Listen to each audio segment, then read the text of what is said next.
Well, happy day 20, everyone. I wanted to kind of take an opportunity and kind of see if you can figure out what I want to talk about. How about now? Can you figure it out now? And no, it's not my neighbor sawing stuff.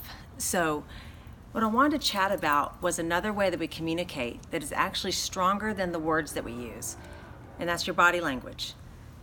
The psychiatrists say that 93% of what we say has nothing to do with the words that we use. It's in our body language and in the tone of what we say.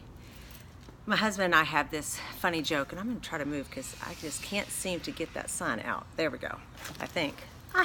Okay. We joke because clearly we tell each other we love each other.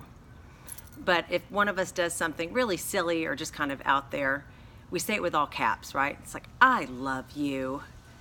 It means something different.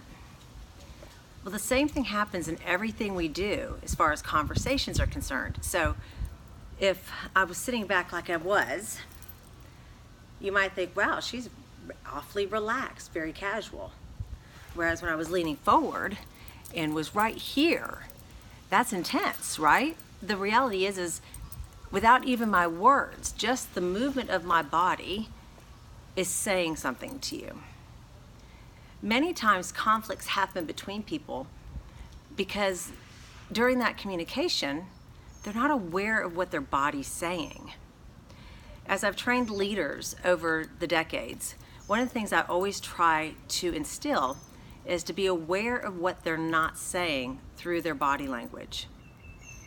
Same thing with customers. If you help customers, if your customer is very laid back, more relaxed, doesn't talk with their hands, you want to mirror that a little bit, right?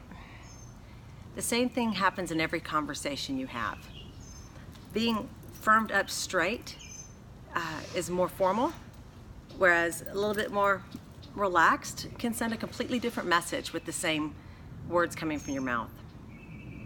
Now, you don't want to have body language that lacks confidence, meaning, turned in. Almost, the word meek comes to mind for me. That is an option, and many times in our lives, we are in that position, and again, we don't realize it. So what I want to challenge you to do is for the next 24 hours, be aware of what you are saying with the body language that you are in. Another funny story, you might appreciate this. I don't know, almost 12, 13 years ago, I've always been known as kind of an intense leader. I'm okay with that. But I found that when I was trying to critique someone's sales approach or the way they went at a conversation with a customer, apparently, while I was giving them constructive criticism, I would smile. So it'd be kind of like, you shouldn't be doing that, right? Creepy? Feel creepy? Yeah, apparently it was pretty creepy. And I wasn't aware that I did it. So at least having somebody bring that forward and say, hey, this is kind of weird, caused me to be mindful. I thought, okay, yeah, that's a mixed message. Why is she smiling at me, yet she's giving me constructive criticism on how to better approach a customer next time?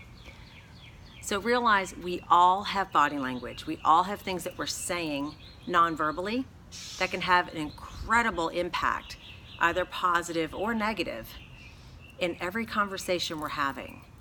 So be aware. Spend the next 24 hours taking a moment and checking in with, okay, I think my body's probably saying, I don't want to be here right now. Or it's, I think that's saying, I'm really excited, right? So have some fun with this. Get comfortable with understanding what you're saying with your body language, and then try to be aware that it matches your words or your intention. Have a great day, guys, and I will see you tomorrow.